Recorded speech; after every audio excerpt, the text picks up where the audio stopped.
ଭଗବାନଙ୍କୁ ସ୍ମରଣ କରିବାର ଲାଭ କ'ଣ ଆସନ୍ତୁ ଜାଣିବା। ଅର୍ଜୁନ ଶ୍ରୀକୃଷ୍ଣଙ୍କୁ ପଚାରିଲେ, ହେ କେଶବ, ଯଦି ମୃତ୍ୟୁ ଚିରନ୍ତନ ସତ୍ୟ ଆଉ ସମସ୍ତଙ୍କର ମୃତ୍ୟୁ ନିଶ୍ଚିନ୍ତ, ତେବେ ଆମେ ସତ୍ସଙ୍ଗ, ଭଜନ, ସେବା ଓ ସ୍ମରଣ କାହିଁକି କରିବା? ଯେଉଁ ଲୋକ ମଜା ମସ୍ତି କରୁଛି ସେମାନଙ୍କର ମଧ୍ୟ ତ ମୃତ୍ୟୁ ହେବ। ଏହି ଦୁଇଟି ମଧ୍ୟରେ ଫରକ କ'ଣ?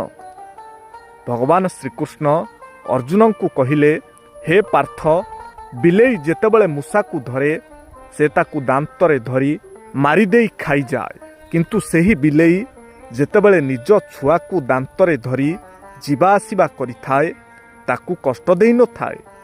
ସେହି ଦାନ୍ତରେ ବହୁତ ସ୍ନେହ ଓ ସାବଧାନତାର ସହିତ ଏକ ସ୍ଥାନରୁ ଅନ୍ୟ ସ୍ଥାନକୁ ନେଇଯାଏ। ଦାନ୍ତ ମଧ୍ୟ ସେହି, ମୁହଁ ମଧ୍ୟ ସେହି, କିନ୍ତୁ ପରିଣାମ ତଥା କାର୍ଯ୍ୟ ଅଲଗା।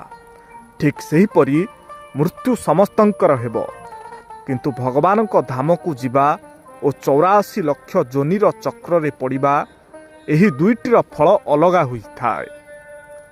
ସାହାଯ୍ୟ କରିବା ଶିଖନ୍ତୁ କୌଣସି ଲାଭ ବିନା। ସମ୍ପର୍କକୁ ଜୀବିତ ରଖିବା ଶିଖନ୍ତୁ କୌଣସି ମତଲବ ବିନା। ଜୀବନ ବଞ୍ଚିବାକୁ ଶିଖନ୍ତୁ କୌଣସି ଦେଖେଇ ହେବା ବିନା।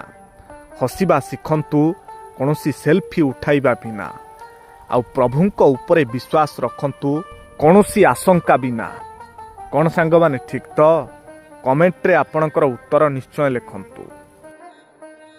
ସାଙ୍ଗମାନେ, ଏ ଦୁନିଆରେ ପୁରୁଷ ବୋଲି ଗୋଟିଏ ଜାତି ଅଛି, ଯେତେ କଷ୍ଟ ହେଲେ ବି ଛାତିକୁ ପଥର କରି ସମସ୍ତଙ୍କ ଆଗରେ ହସିବାର ଅଭିନୟ କରେ, ଆଉ ପରେ ଏକାକୀ ମୁହଁ ଲୁଚେଇ ଗୁମୁରି ଗୁମୁରି କାନ୍ଦିଥାଏ। ହେଲେ ଦୁନିଆ କହିଥାଏ, ପୁରୁଷର ଲୁହ ନାହିଁ ଅବା ପୁରୁଷ କାନ୍ଦିବା ଜାଣିନି। କ'ଣ ସାଙ୍ଗମାନେ, ଠିକ୍ ତ? କମେଣ୍ଟରେ ଆପଣଙ୍କର ଉତ୍ତର ନିଶ୍ଚୟ ଲେଖନ୍ତୁ।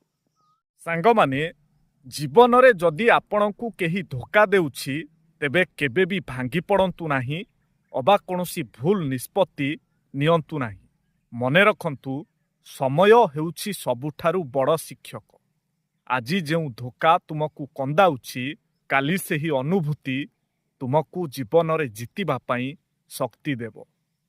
କ'ଣ ସାଙ୍ଗମାନେ, ଠିକ୍ ତ? କମେଣ୍ଟରେ ଆପଣଙ୍କର ଉତ୍ତର ନିଶ୍ଚୟ ଲେଖନ୍ତୁ।